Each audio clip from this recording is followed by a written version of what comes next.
They could provide these visas if they wanted to, and they're willing to do it, but for a price. Dhruv Jatti joins us. He's the founder of the Bangalore student community.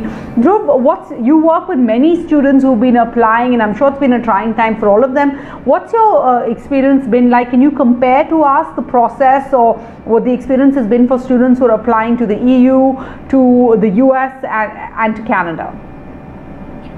Sarah, firstly, there has been an influx in students that are studying abroad this year, that are planning to study abroad this year. Secondly, this has resulted in the slowdown of the visa process in all regions, not just to Canada, including the EU and the Pacific, as you mentioned. And this correlates directly to the acceptance rate. Now, a couple of Canadian media outlets have come out to say that the reason as to why there have been a lot of rejections is because of a lot of illegal immigrants that have settled in Canada post their education over there. That's one of the claims that they've made. And another issue we are bringing to you is that this directly affects a common student who ends up wanting to study in a university abroad. So this is where I sympathize with the student that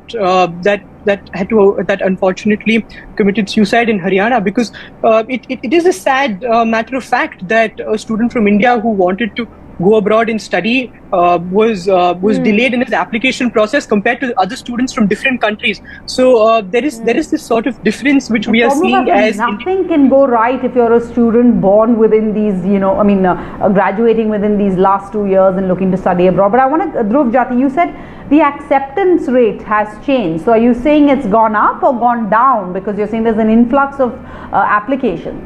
No. Sarah, the demand has increased on both sides. To be fair enough, the Canadian universities have increased the number of seats for Indian students. Simultaneously, the number of Indian students wanting to go abroad has increased. This might be due to reasons such as unemployment which exists in the country. But a core point that I want to bring to you is that the mental breakdown that a student has, because when a student applies for a visa, he has already accepted his offer letter from the university. And the fact that he gets rejected or it's delayed is a massive embarrassment. And for a student to cope with, such a dilemma at this point of time is very difficult because of the current situation, especially after the pandemic. So I sympathize with the students that are yet to get their visas and praying very deeply that this issue is resolved at the earliest. From Bangalore, there are many students who are yet to get their visas to the Pacific and especially to Canada as well. So what are they doing? I mean, what is the overall impact then on these students? Do they have a backup? Are they like working somewhere, trying to make it a gap year? Have they already started applying to some Indian universities also? A couple of students that has its own repercussions, right? Because no doubt, a couple of students that I've come across have attempted the CUET, like a student had mentioned earlier. That's one of the backups that they are looking at.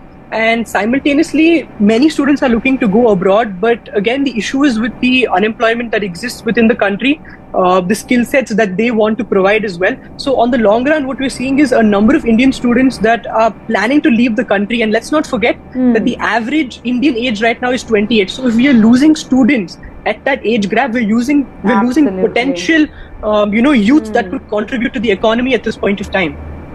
Yeah.